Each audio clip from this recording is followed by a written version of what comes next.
Did you know a king once sent singers into battle instead of soldiers? And won.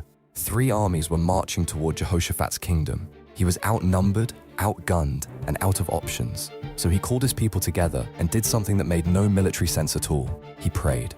And then he appointed a choir to walk ahead of his entire army, singing praise to God before a single sword was drawn. No strategy, no backup plan, just worship.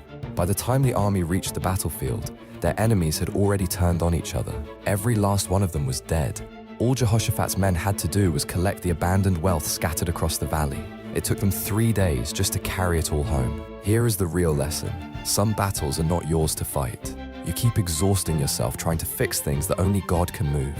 Praise is not weakness. It is the moment you finally trust that you are not alone in this. Stop fighting. Start trusting.